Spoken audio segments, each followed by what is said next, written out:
Good morning, everybody. Morning. We are here with Tammy with Mtn Grandma, and our special guest today is Angie from Abundant Acres Homestead. Welcome. I feel so excited actually getting to see you guys face to face. I know. Same here. Same here. Mm-hmm. So I do not have my headphone or my mic going, so I hope we don't have an echo issue, but I don't know what is going on, but because I couldn't hear Mtn Grandma backstage unless I shut it off. So I'll have to figure that out. We've got Rhonda Redeemed Prodigal, Living a Rogue Life. Carla, hello, ladies. Good morning. And hey, Vineyard Checks and Blue. hey, It's me. Yep. Okay, clearly I'm doing something wrong. Oh, there it is. Show chat. Grafted Branch Homestead will be Matt. I called you Nick by mistake. I apologize, Matt.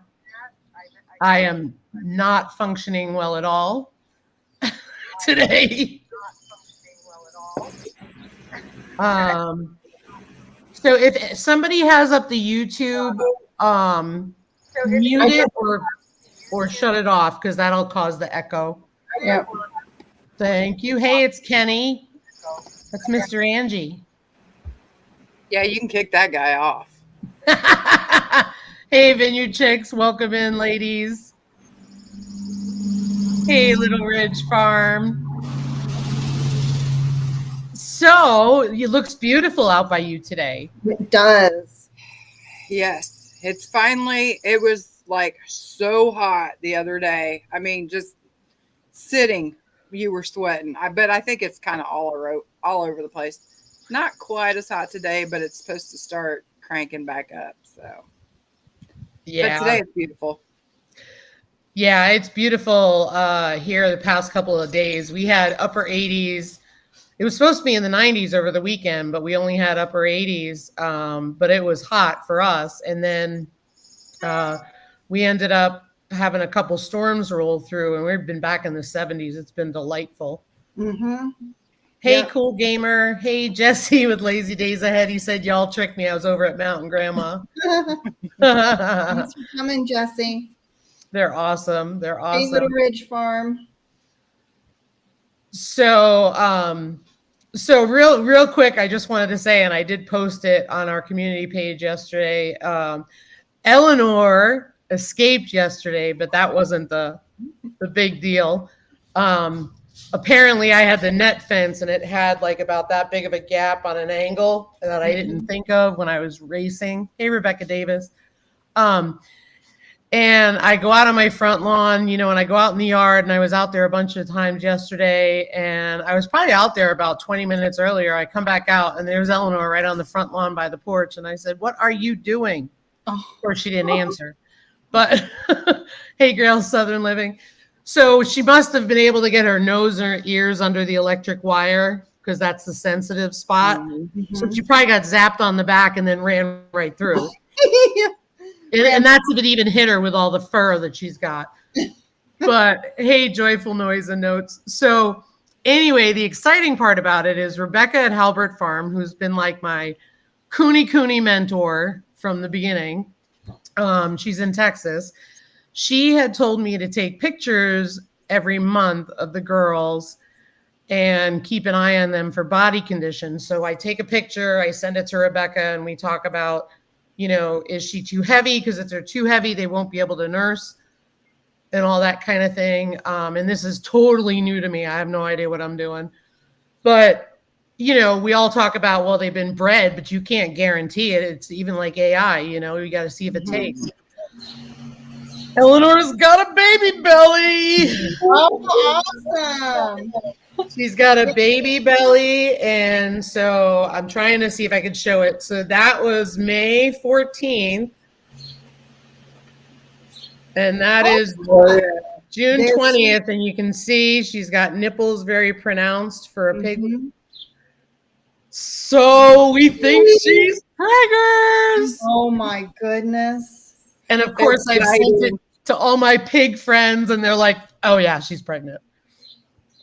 So that's very exciting. Is it 3 months gestation for them? Yeah, usually the rule of thumb for pigs is 3 months, 3 weeks, 3 days. But for Yeah. kuni pigs, they're 116, I think, which is a couple more days. Mm-hmm. So Eleanor is due on July 25th, around that time. Okay. And Fiona is due August 7th. So we got the farrowing hut all set up.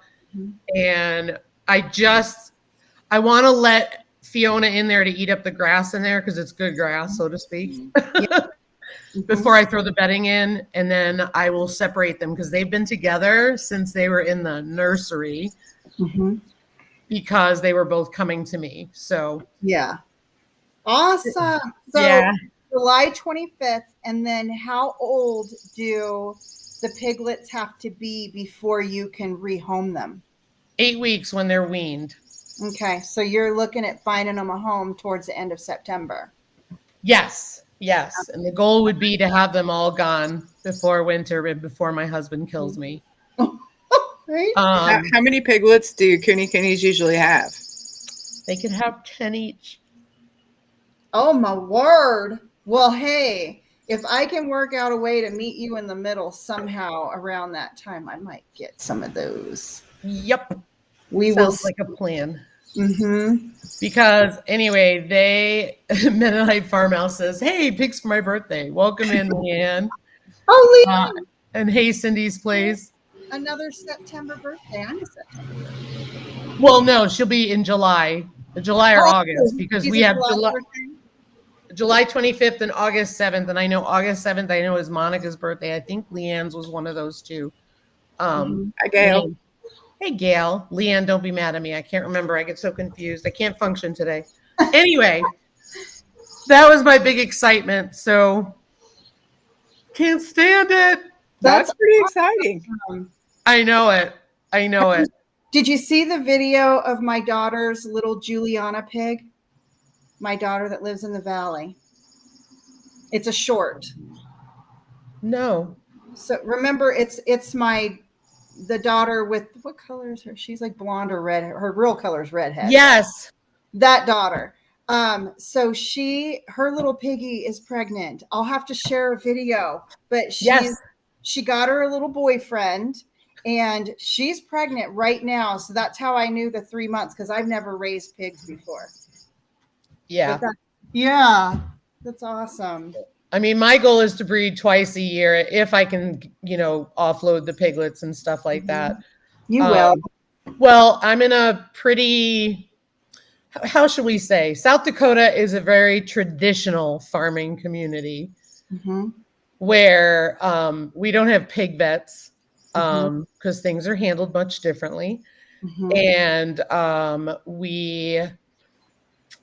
commercial hogs are a big thing. Real big ones. But I know that when I was looking for kunies, I had to go 8 hours across the state to get mine. Wow. So, I love the size. I like the size of them because those big ones, my brother-in-law had the big pigs and they're huge. They're kind of intimidating. And I don't know. I like the size of the kunies. I think that's a nice size. Yeah, I think it's a good size too. I think our wild man is Grant. And I was just talking to Ryan about it because, as you guys know, I got knocked over by Sherman one time, and Sherman is the gentle giant. Like that dude, it was my own stupidity. I had food in a bowl and was holding it and got distracted. And that was my stupidity because he just wanted to eat. Yeah. I needed to get my head out of my butt. But well, you had your Crocs on too or something, right? Like, wasn't it a shoe issue? My husband will tell you that all the time. But even if I have my boots on and fall, he'll tell me it's a shoe issue. Yeah. But Grant is a wild man. And now that the girls are hormonal, like, I will tell you, I did say to, because I'm over 50. I mean, I'm going to be 54. And I said to Ryan, I'm like, if I was falling in slop, we'd be okay. But I'm falling on rocks. And I just said to him the other day, like, I don't bring up safety issues. I don't freak out about stuff like that. But I literally did say to him the other day, we need to figure out a different feeding issue. Even though I'm getting the bowls out when they're done eating, so I don't have to go back in there. I have a shovel if I forget, that kind of thing. But even though they're coonies, what the thing that I'm noticing is, especially with the boys, is Grant is crossing over and stepping on Sherman right in front of me. Yeah. Sherman's getting mad and pushing him back. And Sherman's almost 18 months old. He's going to be developing the tusks. Oh, shoot. That will, yeah. I don't want to say break off, but that's the best way to say it, because it's a safety issue, because they're so razor sharp. They will slice open an artery, no problem. Oh my God. God. I'm just trying to think of ahead of time and think of safe ways to not have me in there when they're doing that. Because think about it, when Grant's full size, it's going to be a fest. So, I want to get back to Angie. So thanks for listening about the piggy stuff. So Angie, tell us all about you, boo. Oh, what's there to say? I get what you're saying about the whole age thing and just like forgetting, because I'm 51 now and I have to start thinking smarter too. And just like I just shot a video with our cow and I wasn't even thinking about it. I was just out there, I was flipping the water so that I could get the water thing cleaned out. And then it dawned on me, if somebody watches our video and sees me doing this, I'm not really portraying what you're supposed to be doing, because, you're not, even though he's small right now, you still don't turn your back on him, because, I mean, as gentle as they are, an animal's an animal, but here I was back turned, I'm in flip flops. I'm doing everything completely wrong. I was like, I'm going to have to just trash the whole video. And then I was like, you know what? Public service announcement, do as I say, not as I do, because, I'm an idiot. So just, it's like, but, you really do. You do got to start thinking about that kind of stuff, or that's kind of where I'm at, because it's like, as he gets bigger, I mean, it's not even necessarily like they want to hurt you. But an animal's an animal. So, And food is a basic need, right? So it's instinct. And that's going to be the first thing that they go to is, like I said, it was one of those things where I was holding a bowl. It had the food. I heard something and I got distracted. And he went between my two legs from behind me, thinking I was putting the dish down. And I wasn't paying attention, and he knocked one of my legs. But I can tell you, I remember when I hit the ground, because I remember falling and thinking it's over. Like, Ryan's got the you-know-what in the house with a fever. I'm out here and I'm going to be bleeding to death from my head. And I remembered saying, oh gosh, thank goodness I hit my elbow. I did not hit my head. Oh my gosh, thank you. Because that's how bad I thought I was hitting a rock. And so I've talked to him about getting an excavator, but you have to think of that stuff because it's reality. I just want to go to the chat real quick. We've got Gail Southern Living. Rebecca said her birthday is the day after she's due. Cool. Aww. And Leanne's is the 28th of July, and Monica's is August 8th. And Kenny's working and listening, I think, and so is Mickelson Family Homestead. Hey, Kelly. Hey, Hedgehogs. Hey, at home with Cherie. Welcome in. Thanks for sending the stickers out, Gail. Hey, Jilly.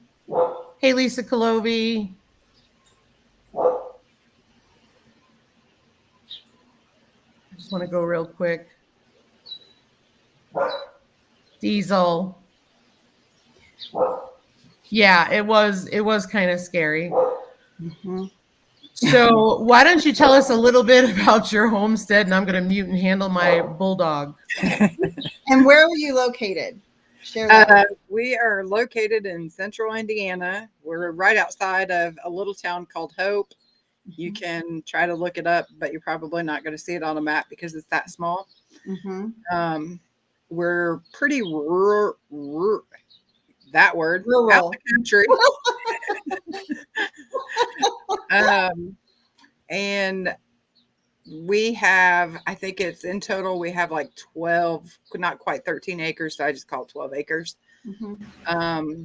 Most of it is wooded. We have about a 3 acre, just a little over a 3 acre field, Mm-hmm. which we completely reseeded and redone a couple years ago with intentions of having cows on it at one point.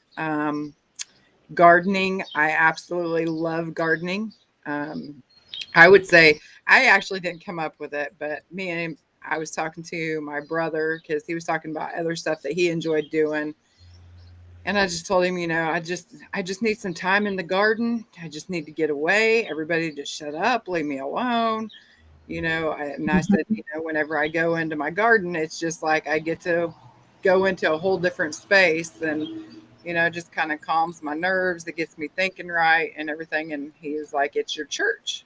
And I was like, it really kind of is because, you go to church to have a good word, to, lighten your heart, lighten your load and all of that. And on top of it, I get food. So Awesome. Me and my husband have been together since I was 16. We got Oh my married. goodness. We got married when I was 20. Awesome. Our baby boy is 32 years old now. Gosh, that makes me feel old. Crazy, huh? Yeah. Mm-hmm. I have a granddaughter. She's 9 years old. You'll see her on the videos occasionally. Her name's Boo. Well, we call her Boo. Mm-hmm. But I'm hoping, I tried getting my son into gardening.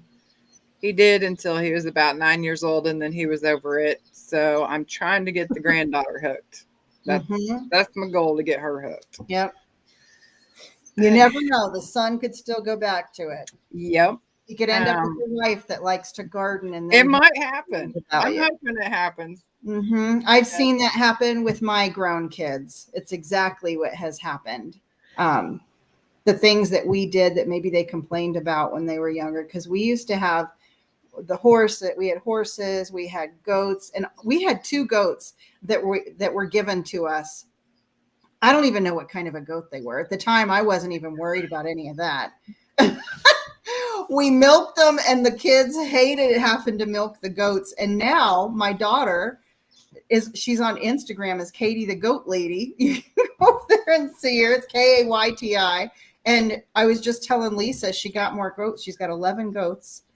And she loves them. But when she was younger, milking them wasn't so fun. They got pretty tired of that pretty quick. And the animals, and they're huge animal kids, all of them. But my 2 youngest girls in particular. So see, it's going to happen, Angie. It could. Mm-hmm. When he was younger, obviously I always had a garden, always had chickens. But we went through a goat phase and by we, I mean Kenny. Mm-hmm. I've never been a goat person. Not a goat. Still not a goat person. He pulled you along, huh? Yeah, that was Kenny's whole deal. But I remember one time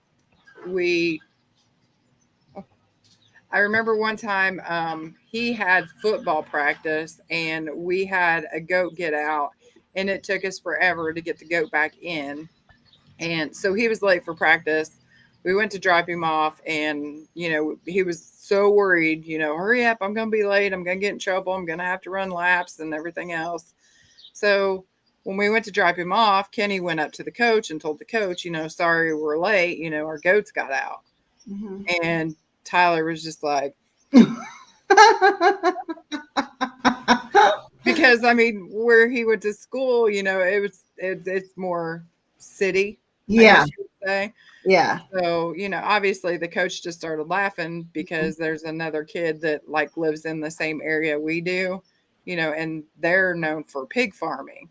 So he was just like, you guys sound just alike. No wonder you guys are neighbors. So I think the humiliation of the goats in high school was just too much for him. But like you said, he could always come back. So when his food source is when his food source is threatened, it may change it, right? Mm-hmm. We Well, were from what I understand, he is talking about maybe doing a garden. So step back, Angie. Let it happen. Don't say a word. I know. As soon as Kenny told me that, I was just like, calm down. Because Just if I tell get him- excited about it, he's going to be like, nah, never mind. Just tell him grow his favorite food first. Then No, he'll be great. I'm just going to pretend, because it's one of those things where if it's his idea, it's an amazing idea. You have to go like this. You have to go, oh, you're having a garden? Oh, wow, cool. Yeah, right? It'll actually probably be more along the lines of, you're going to garden? Really? Isn't it? And then it'll be like a competition thing. Yes. And then he'll be all about it. So Yep. if I can Oh, figure there out a you way to go. make it a competition, Uh-huh. hopefully he'll outgrow me. That's funny. That's funny. It's funny you said the goats got out. Well, this weekend, Ryan and I were joking because we had Eleanor get out yesterday. We've had Grant get out before. and and who did we have? Oh, when we were doing processing, we were the turkeys were all over the place. And, the pheasants are in that area where you can't see them. So, like, we try to go in there once a week and shoo them out so we can count them. And it was funny. Ryan's like, we just got animals everywhere that just go where they want to go. Right? Diesel runs out the front door. Hey. We meet you at the pond. I thought Our that chickens, was so cute. we got a second batch of chickens, because I like getting a different kind each year. That way I know the third year, because that third year is when we cull. Mhm. So I like having like a different breed each year. And then that way I know, like, next year, I know Isa Browns are the ones that get culled. Mhm. Well, I put the That's a golden good Wyandottes in, idea. and they are not getting along at all. Mhm. So I extended their pin, and we were out last night, trying to put the pin. And I've got like this area, I call it the river, but it's like a landscaped area in our backyard. Mhm. And don't they know I'm on a live? Anyway, I've got like this landscape area, and the weeds kind of overtook it. So Mhm. we fenced it in, and because obviously I don't want to pull weeds, so I'm just going to let them do all the work. And went to let them out this morning, and of course there's the one, because you always have to have that one that finds the hole. And I mean, it wasn't even a hole. It was like where the ground dipped down. It was legit this big. Yep. It's out. It's gone. So me, Boo, and my son's girlfriend were trying to wrangle them in today at lunch. So, Yeah. Well, I had that panel for the turkeys when they were little to separate them from the meat birds. And, until the last week, 2 weeks, I go down there and there's like 4 turkeys on the right side of the panel and one's on the other side, and they're all going beep, beep, beep, beep, beep, beep, beep, beep. And then I go in there and I shoo the other turkey back. And finally I separated it, because the reality of it is now they won't get smothered. Why? Because they can fly up on the roof. So they can get away from the meat birds. I put their feeder on the roof of the building because they'll never go in it anyway. So tell us a little bit about what some of your goals are this year, because I know you have a lot of gardening goals, and you actually have some animal goals too that you've been working on. Well, we had planted our field with the intent of getting cows, and I had wanted a milk cow. And I did get one, but unfortunately it didn't work out for us. The way everything happened, I had went on a bartering site, and there was a guy that had a Jersey calf. It was still on the bottle, 10 days old, and wanted to trade for an incubator, which we actually have a couple incubators. And I was like, sounds like a perfect trade to me. So I traded him, and mind you, I am one of those people that I just do it and then I figure it out later. Well, I did it I found out a lot through that. When we picked her up, she had scours, which is, it's just cow diarrhea. I don't know why they call it scours, but she had scours, and it was like, okay, well, I didn't realize how bad that can be for a calf. And I have a so, question. yeah, Raising, what is scours? Can you tell those of us that don't know? it's basically just cow diarrhea.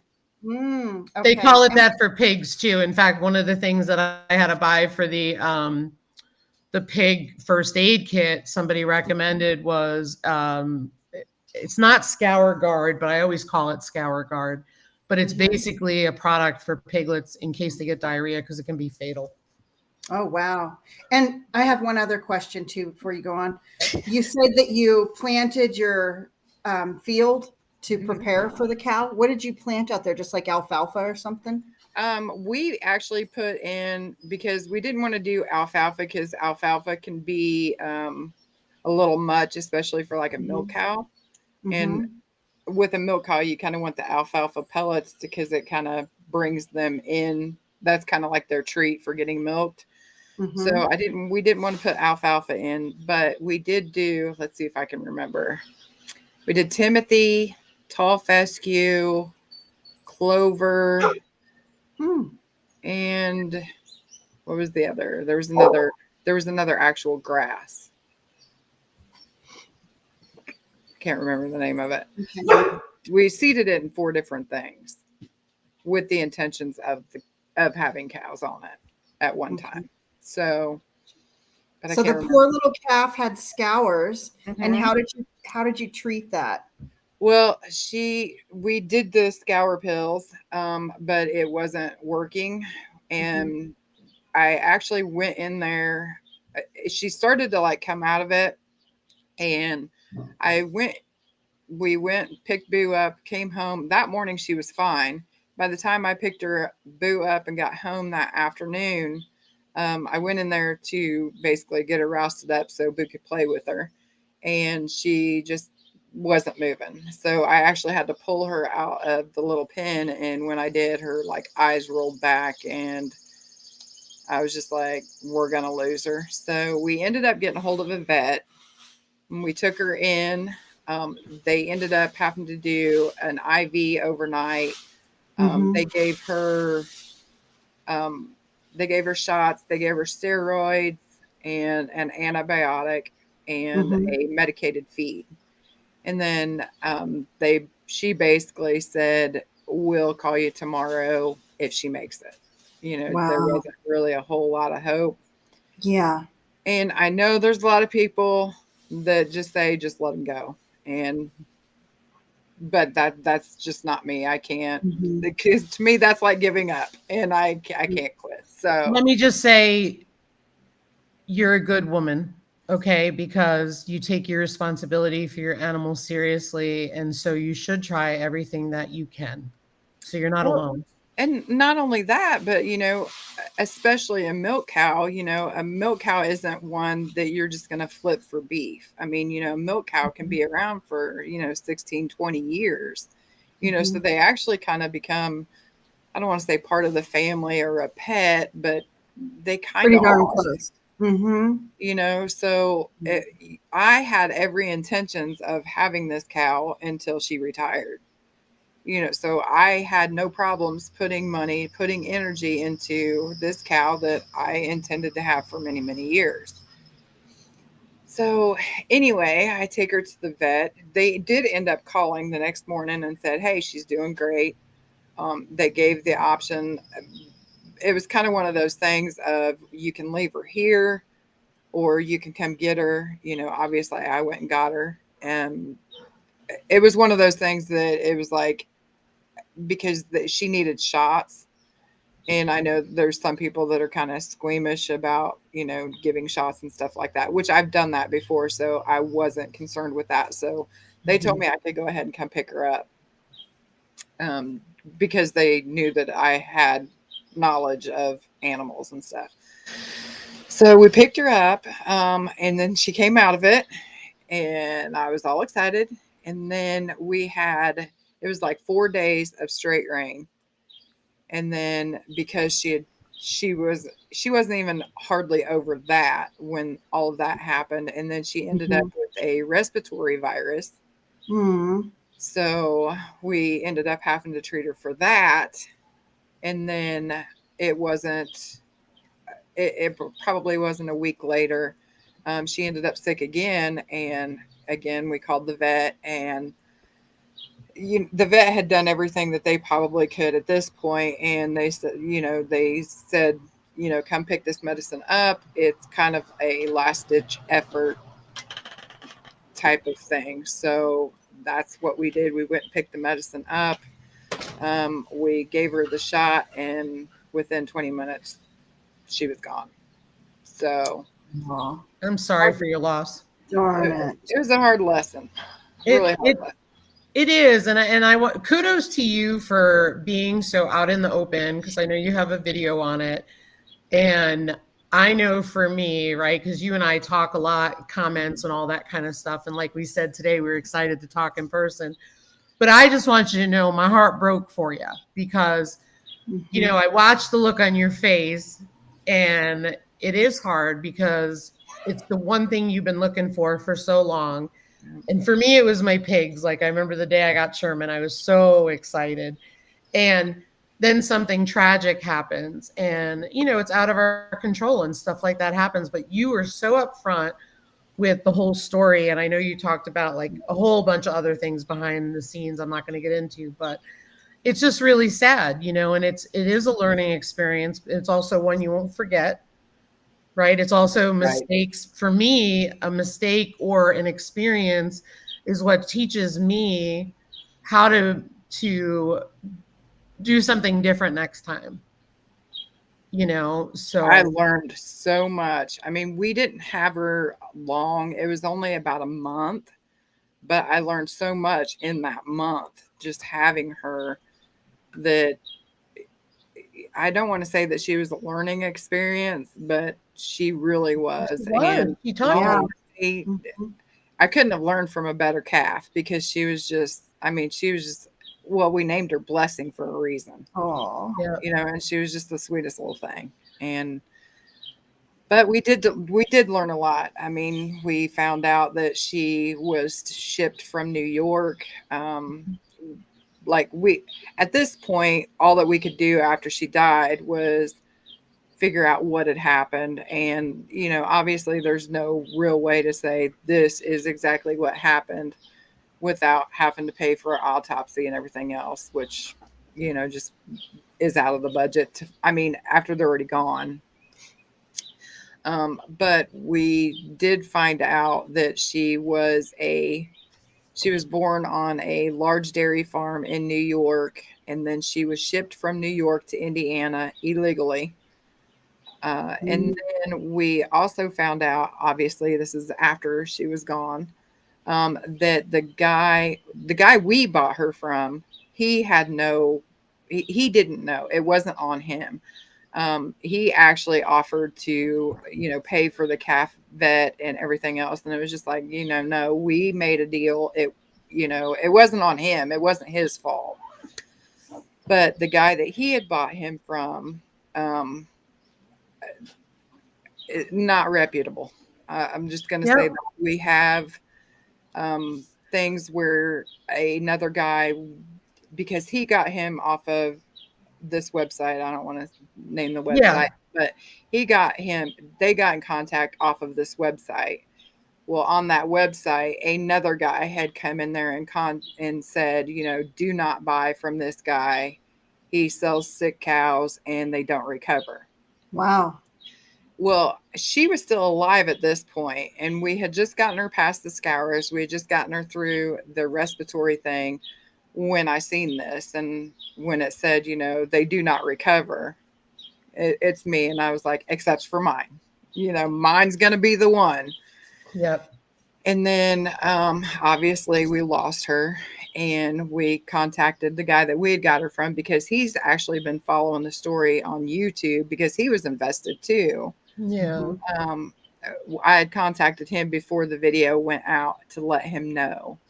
And then he gave me the guy's number that he got him from. And then it wasn't the next day. There was a different post on a different website because now the guy is selling on a different website. This time he was selling beef cows. But the guy had went on there and posted that he had bought 5 cows from him, and 2 of his friends had bought cows from him, and all 7 of them died. Yeah. Wow. It's awful. Actually, Blessing was the one that we know of. Blessing is the only one that lived past 3 weeks old. Wow. So, it's like they're I've heard about it before. It's like they're crooked calf brokers, so to speak. And they offload stuff quickly so it doesn't affect the rest of the herd on the farms that they're in. But it's just they unload it on people, and it's terrible. It really is terrible. I know one of the things you had talked about was the across the state line thing. And it's funny because I worked for a county agency before I retired, and it was a sheriff's department. So I had to go through such an extensive background check between that and my licenses. When we were looking at pigs, I had to make sure I did everything the right way, because if I even got caught with a crate in the back of a truck, I was going to have some splaining to do at work, and that was going to be a problem. So it's funny. Literally, that is the only reason why I knew about the state line thing, is because I was looking at pigs in North Dakota. And I was like, oh, hey, just drive across the state line, and Ryan's like, no. He's like, you realize it's livestock. You need to figure out what they need. They need a health certificate. They need all this stuff, blah, blah, blah, blah. Mm-hmm. And I was like, dang, now I can't go to North Dakota. So, of course, then I started Googling Kuni Pig, South Dakota to avoid that whole issue. In the meanwhile, what do I learn? The reality of it is what do people do? They take minivans and put them in the minivan. But that was my biggest concern. Was at the time I was going to get adult pigs, and it was just so obvious that I would be traveling with 2 pigs across state lines. So if you have, just to make sure I understand this, if you have livestock, yep, you're going to be taking them across a state line. You just got to make sure they're all papered. There's actually a lot of steps that you got to go through. One, they have to be checked there at the state that they're in. They have to be registered to come across the state lines. And then once they do come across the state line, they have to be vet checked. So like in our area, they came from New York. What should have happened is she should have been vet checked at the location that she was sold from. Mm-hmm. Given the proper papers to come across state lines, and she would have had to have had the papers from all of the states that she was crossing through. And then once she got into Indiana, she should have been vet checked before she could ever even be sold. Right. Oh, wow. I did not know this. Good to know. So I did not know it either. I found out. Usually go ahead, Angie. Kenny was the one that found out because she had it's called a bangs tag. And it's kind of like the cow social security number. Mm-hmm. So he had called the USDA to get information.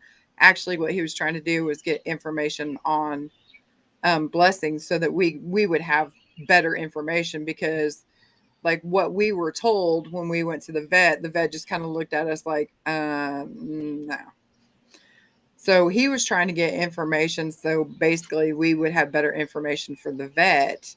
Mm-hmm. And anyways, the banks tag has a lot of information on that. And the USDA lady was like, where did you get this cow? Who did you get it from? And just started grilling him. And he's like, before I say anything else, what is going to happen with my cow? Because I'm telling you right now, if you're coming to get my cow, there's going to be helicopters and everything else flying over my place, because my wife is not going to give this cow up easy.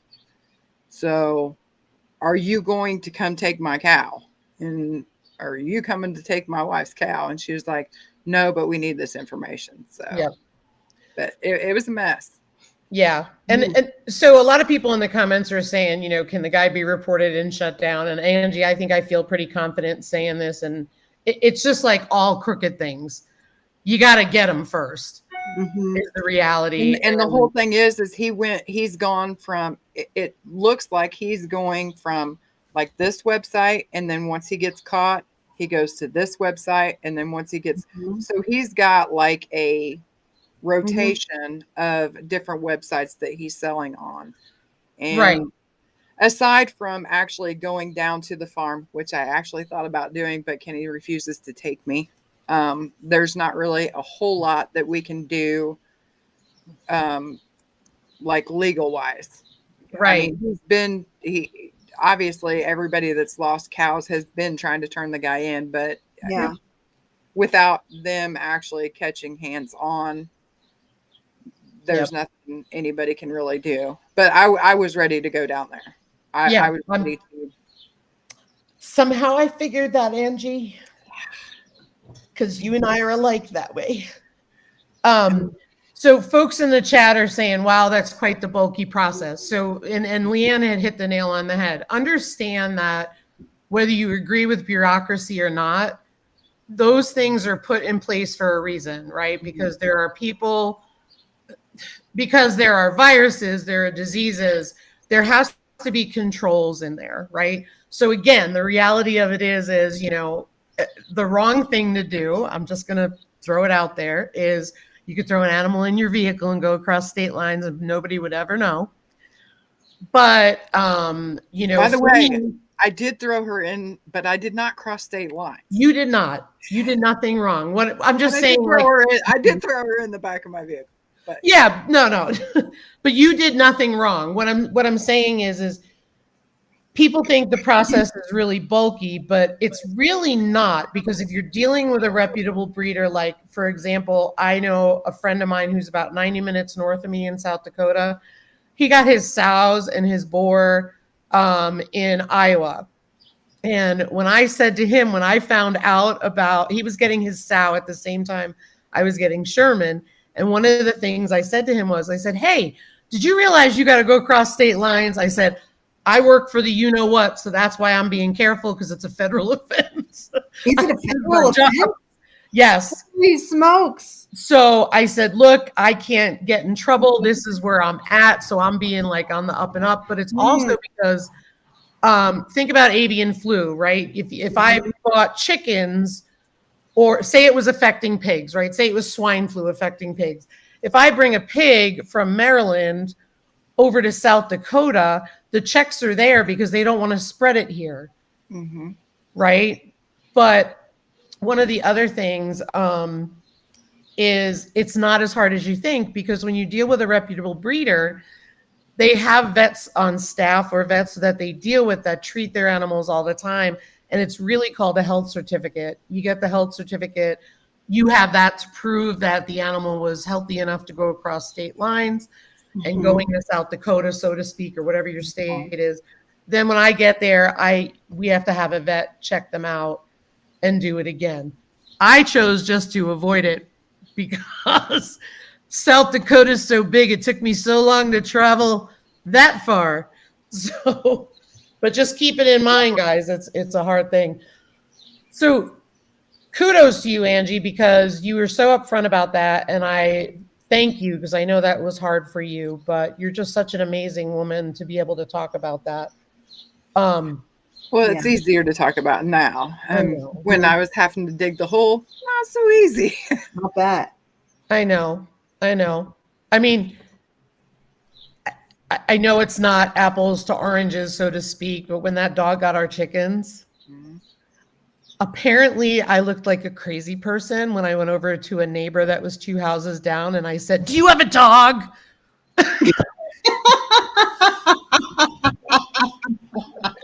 I didn't mean it like that, but I was trying to ask them if they saw a dog, and apparently I came pretty much across like, if you have a dog I want it, I'm killing it. Because it just murdered my chickens. Yeah. because I was not in a good place. Mm-hmm. Not happy. But so tell us about some of your goals for you this year, because you've got some new stuff going on. We actually had quite a few goals. When I say we, I mean me. I am like one of those goal-oriented persons. I like having the goals laid out. I like the checklist. Yep. And there's nothing more satisfying to me than to be able Mission to be accomplished. like, yeah. And then I Yes. can look back and be like, we did it. But we have wanted cows, I would say, I don't even know how long we've wanted cows. But we were never in the position to be able to do it. So we knew this was going to be one of our goals this year, was to get a cow. Obviously we got her, that didn't work, but we had been planning for 2 years to be in a position to where we could do rotational grazing. And one of the main reasons is because our field, even though we've planted it and everything else, it's not the healthiest because it had soybeans and everything else in it before from when we had rented it out. So all the nutrients are pretty much depleted, which is another reason we wanted cows, is to put the nutrients back into the soil. So that has always been our goal, is to work on getting our ground into to where it has more nutrients and better nutrients. Yeah. So we do have a cow now. It's a beef cow this time, but that was one of our plans, was to get a cow. So we've got that. Another big plan is to basically get the nutrients back. We just had our field cut, and we're going to be lucky to get one bale. That's how low we are. So hopefully that brings the nutrients back up. Another thing is I want to get back to the rotational of our chickens every third year. We love had that. Yeah, that's going really at one point in time, everything was going really good, but then life happened, and one thing after another. We pretty much ended up selling everything, and then now we're kind of trying to get back to where we were. But this time we've made all of the mistakes, so we're trying to not make as many mistakes this time.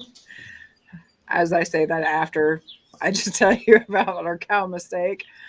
But You're human. And then the garden is a bigger point for me. The garden's always been big for me anyway.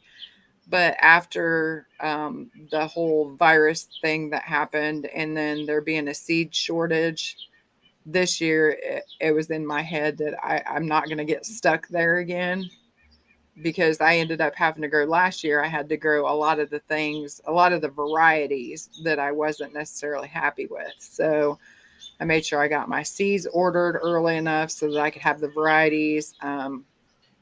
I'll definitely be seed saving this year, because again, I'm not going to get put in that position again. And then a lot of it is just this year it's a lot of infrastructure. So this isn't my fun year. This is Kenny's fun year. Kenny loves building things and planning things out. So I know, like the 7 F's, one of them is finance. This year for me, it feels like finances. It just feels like we're because it's like, okay, we need fence. we need some more posts. Oh yeah. Yeah, and I am such a cheap person. Me too. That this year is like the major struggle for me, as where Kenny's like, yeah. But we have a lot of building that we need to do, and a lot of infrastructure, and in my opinion, the not fun stuff. So yeah, that has been but our goal. Lasts. I mean, at least what you're paying your money out on are things that are gonna last. I mean, okay, Kenny.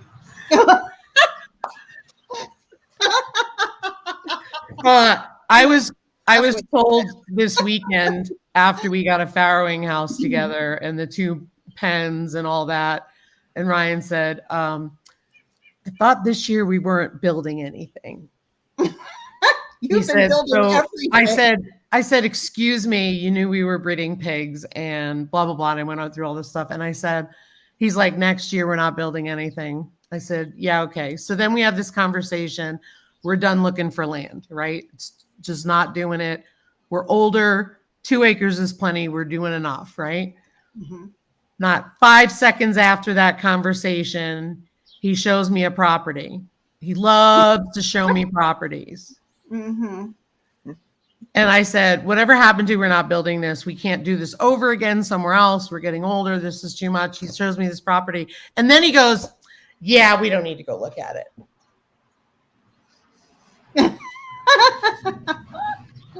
Welcome to my world, girls. Yeah. Hey, Angie, you mentioned you have 12 acres and part of it is timber and part of it's like pasture. How much of the 12 acres do you have your animals on or your garden? Like how much of it are you using for that purpose? Well, last year I had the garden, we had chickens, and then we had a pair of feeder pigs. And I'm not really that person, but Kenny actually wanted to know, so he measured it out. So oh my goodness. Yeah. You're going to give me like the correct answer. Well, he's all like wants to know. I mean, which is awesome because I never thought to do that kind of stuff. Mm-hmm. But he figured it up and we raised, I can't remember exactly what the amount was. It was like 1,200 pounds, not counting eggs, on less than a half acre. Because very they awesome. are, and we put the pigs behind my garden because I wanted to extend my garden. So I was basically going to let the pigs do all the work. Yep. So that's where the pigs were. And in my videos, you can kind of see there's like the ugly barn. That's the barn that our cow is in now. So we are, I don't know. He would know the square footage of the garden, but I also plan on extending the garden like next year. He gets to build this year. Next year, I get to add more garden. Do you guys, on the timber portion? Are you hunters or? He is. I've tried the hunting, and it's not for me. I'm a ball baby too. Like anybody that knows me, I'm a crier. For me, it's more along the lines of it's cold and I'm solar powered. Oh, so when it's hunting season, it starts getting cold, and solar power girl doesn't do well in the cold. So that's great. I'm not going hunting unless I can wear a ghillie suit. Just because I want to wear a ghillie suit. And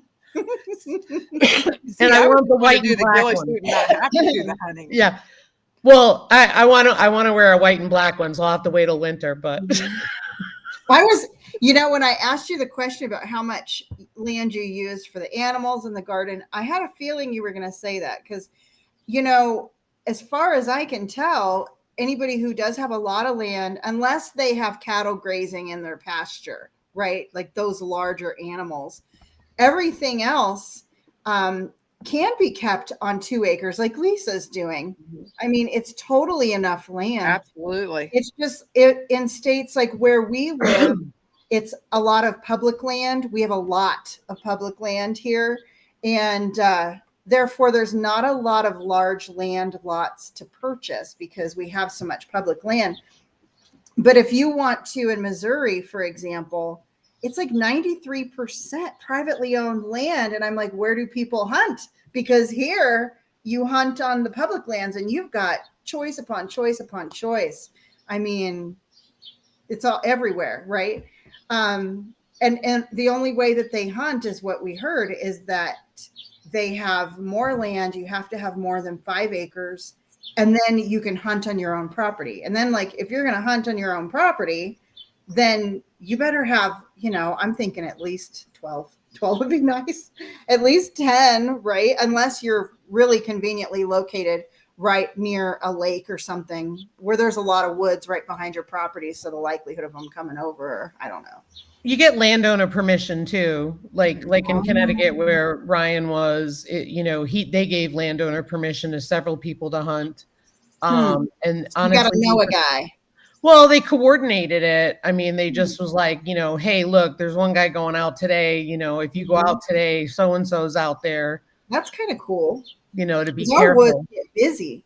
I mean, they get busy. You go hunting and you're out there with a lot of hunters, and it can be a safety issue, and we've even, my husband, I wasn't with him, but him and our son were out hunting, and they were scouting. They were actually watching the deer, and there was somebody else, probably, somebody from PETA or something that went up and scared the deer off. It was their pets, I guess. I don't know. I don't know what happened, but he did it intentionally. It was a very intentional move. So on public lands, you kind of have that to deal with too. The other hunters and the other people that are trying to ruin it for you. Well, I know another thing some of the hunters in this area do is they will actually rent woods from or land from like the farmers in our area. Obviously, farmers are not fans of deer because the deer's eating the crops. So a lot of hunters will rent land from the farmers in our area. Really? That's interesting. I didn't know that. Cool. Yeah, because if you are a landowner in Indiana anyway, I don't know what it is on the other states, but if you're a landowner, you don't have to have the tag and license so long as you're harvesting on your land, and so you're good. But obviously if you take it in, you've got to, and you're not going to process it yourself, you got to tag it not with your address when it was killed, things like that.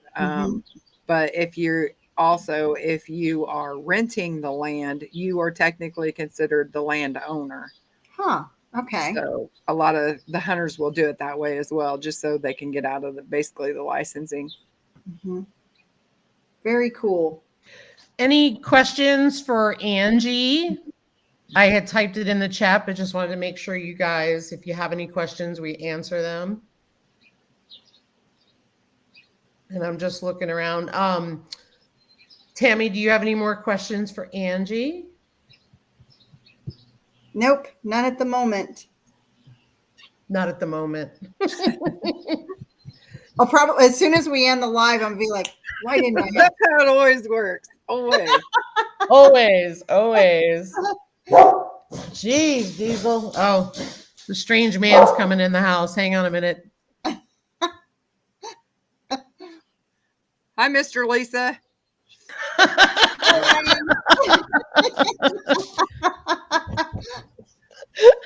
We live in a small town, so and I'm like the outsider because I used to live in Iowa, so I moved here when I was a teenager, but the small town is so small that everybody knows everybody, and they've all went to school together, and the parents all know everybody, so I am like nobody. Everybody knows me. Like, my name is not Angie around here. My name is Kenny's wife or Tyler's mom. That's my name. So nobody even knows who I am. They're like, Angie?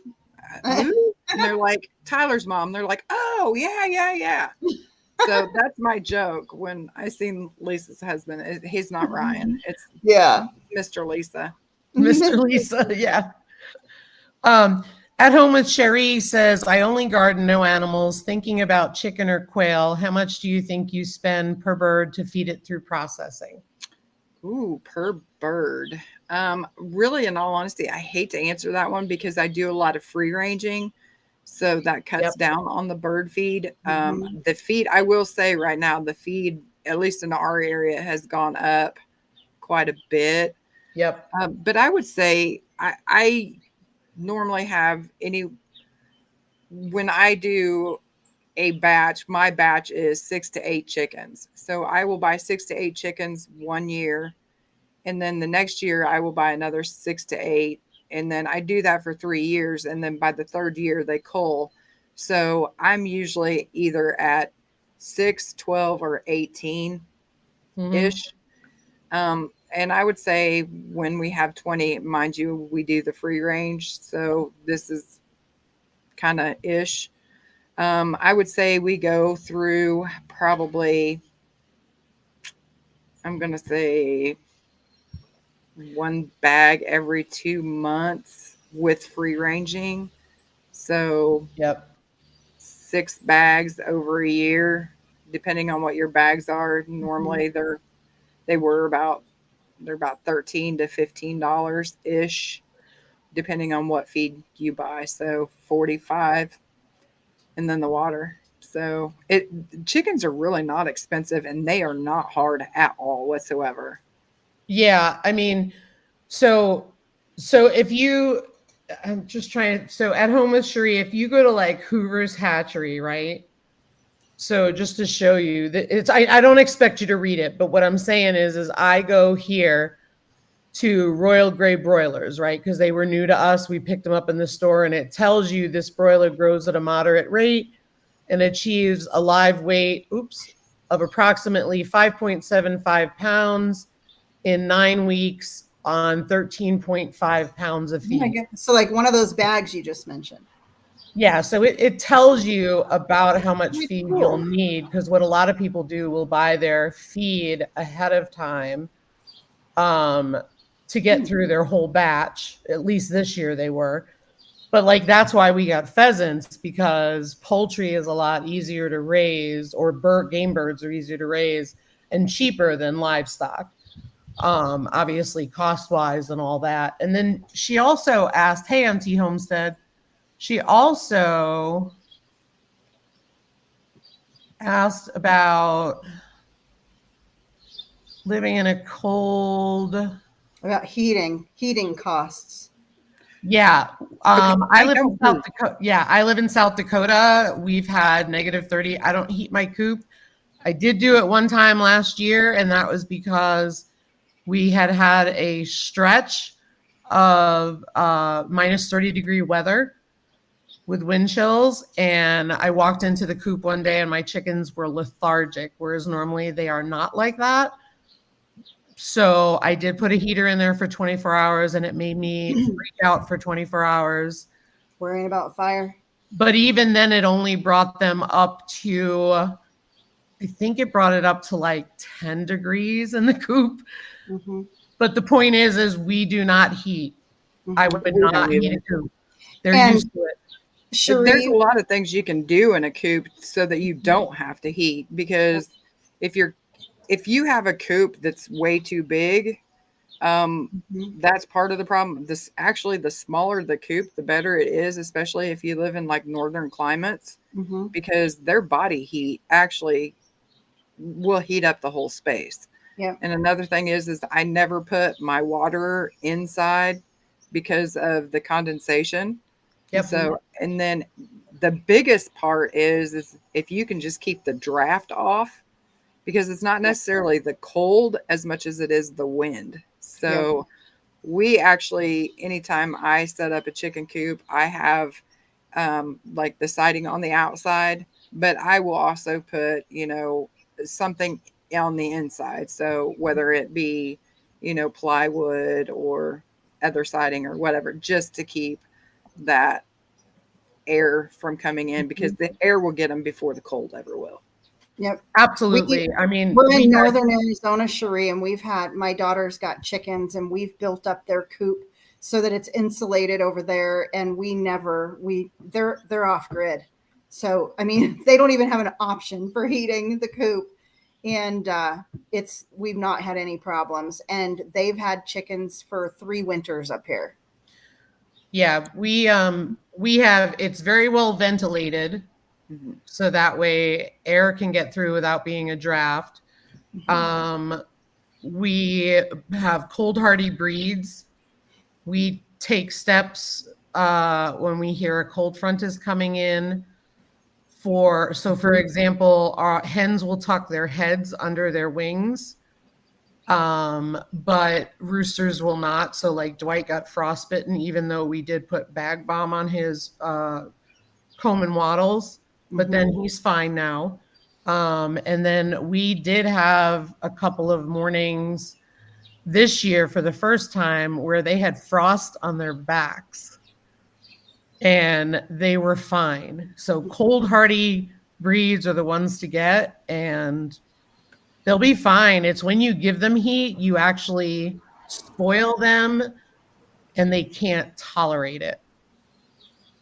And I will say also, you were talking about chicken breeds. The best way to tell, I mean, everybody says that their chicken breed's the best, but honestly, and I'm not saying this is foolproof or whatever, but look for the ones that has the tiny combs, because the smaller the comb, the less likely they are to get frostbite. Hey, good to know.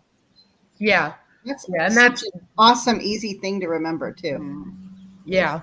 Yep. Bye, Nancy. Have a great day. Yeah, it's a real big one. Any last questions for whatchamacallit? Any last questions for Angie? And yep, Rich, it is. It's from them tucking their head under their back feathers. Yep. It was just the first time that they had it. They never had it before, even when we had all that. But even Dwight, no matter how many steps we take to avoid frostbite, it happens. And he had been frostbitten, but he looks really healthy now. But we use bag balm when we know a cold front is coming in. We don't wait till that day, but we do it ahead of time, and we put bag balm because if their combs are moisturized, they tend to get less frostbite. And bag balm is medicated, so it's helpful. Yep. And so if you do that, but heat. We've lost when we were in the valley and had chickens and turkeys. The turkeys actually made it through the heat, but we would lose chickens to the heat in the Phoenix area. I've heard more people losing chickens in heat than like out of all the chickens we've ever lost. There was 1 year, and it was when those ridiculous polar vortexes were coming through.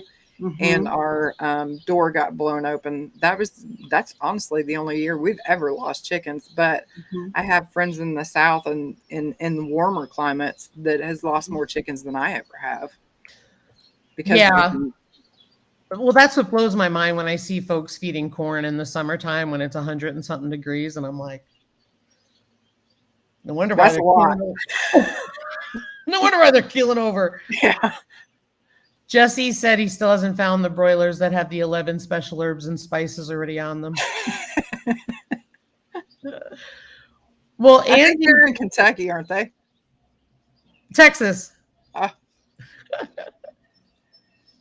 Well, I have a question for you, Lisa, because Kenny told me to ask you, and you just did a video on it, but he has been telling me, ask your buddy about that. Ask your buddy about that. He's really wanting to look into investing in the freeze dryer. And you just posted a video about the freeze dryer. I don't think he's got to see it yet. And I don't know if he's still in here listening in, but he wants to know everything that there is to know about the freeze dryer. And I think really what he's wanting is he's wanting you to talk him and me into it, because I think that's something that he really wants to invest in. But he's afraid to make that investment if we're not going to really use it. So he was like, ask your buddy if it's something that is actually, because a lot of people will promote stuff and then they use it once or twice a year, but they don't tell you that. Right. So we'll touch base after, but if you'll stay on after this. But so one of the things is, the reason why I got it was I wanted to preserve food and I wanted to be able to set it and forget it, right? Like the dehydrator, but it'll last longer. So for example, I had to buy 2 onions to make chicken broth. And if I buy 2 onions locally, it would have cost me a heck of a lot more than the bag of onions, but the bag of onions would go bad, right? So I just did all those onions except for the 2 I needed. And so they're put away. I mean, my hope is that our garden harvest is really what I want to put away, but we all know how my garden goes. So, but what I have done is when we get a bulk box, we have a thing where we get Black Hills bulk, where we get for $25, we get a box of produce, and it's whatever comes in, right? You don't know what it is. One time was fennel. I don't really use fennel. I love fennel. Well, and I dehydrated it, but that's the thing. Like one time it was like 6 cucumbers, not just the 6 cucumbers, but I had 6 cucumbers. What were the two of us going to do with 6 cucumbers? I made chips and I seasoned them in there. I also, whatchamacallit, put up strawberries. Hey, you'll love it. Yeah, just buy it. You're going to love it. But yeah, stay on after and I'll talk to you about it. Okay. Good times with Jen and Steve. You just don't feed like whole corn or cracked corn. We do feed regular layer pellets, but then we feed vegetables and stuff like that to our chickens. But we just don't feed them straight up corn because it does raise the energy, which is what's used in the winter. But obviously, corn is awesome in the winter. Yeah. It's just in hot weather. They say you have a lot more heart attacks and stroke from it. I was going to say one thing. I should do a video next time I'm in our grocery store to show you guys what a whole chicken is costing up here in northern Arizona. A whole chicken, so not a turkey. It's like $20 for a whole chicken in the grocery store. And we're not talking organic, nothing fancy. I'm talking Safeway brand, $20. So I'll give you a heads up. Turkey prices are going to go up because Indiana has we have like one of the larger turkey facilities and they got hit with the avian flu. So turkey prices are going to. And Lisa, I left you a comment. I was on your video for the freeze drying because I want to see you cook with that food. Here's the thing. I dehydrate food, and you end up with little crispy little potatoes, if you've ever done the potatoes and what have you. So the chewy, you dehydrate fruit, it ends up like a nice chewy thing. And I've bought freeze-dried strawberries and freeze-dried blueberries, like the fruits, and they kind of crush, like they dissolve. So I'm just super curious and want to see you cook with the food that you freeze dried. That's something I'm very curious about, is how do you cook with the freeze dried food? How is the potato when you freeze dry the potato? How is it different from the dehydrated food that most of us are most familiar with? So I hope you have some videos coming like that. I would find absolutely super informative. Absolutely, because I plan to do our potatoes in it because I did not feel that storing our potatoes the way we stored them last year in a dark spot was adequate, and they started to grow. So I'm trying to think of a longer term way to do it. For me, I would rather freeze dry than can. That's just me. Yeah. Because for me, it's just set it and forget it. It's done. So See, I like having all the different things in case, because sometimes that way sounds better or that way is going to be better for this recipe or. Absolutely. I will say I like the herbs and the onion powder better. Just the sheer color of it was just absolutely gorgeous and the flavor of it was amazing. So, and you can fit so much in a jar versus canning. So if you're limited on space, it really is nice to can and dehydrate because you're going to be able to use the space that you have for each one of those. That's what I like about that concept. Absolutely. Well, Angie, thanks for being here today. We appreciate you so much. Thank you for having me. And I'm so glad I finally got to see you guys face to face. It feels like we're in person now. I know it. Yeah, this was awesome. Appreciate the info. Absolutely. Absolutely. Great discussion. Everybody go out and check out Angie and Kenny over at Abundant Acres Homestead. I did pin their link in the chat, and I also have it down in the description box down below, but Angie's going to stay on after so we can catch up real quick. But have a great day, everybody, and thanks for being here. Take care. Bye, everybody. See you next time. Bye. Next week, Mountain Grandma's channel. Don't forget.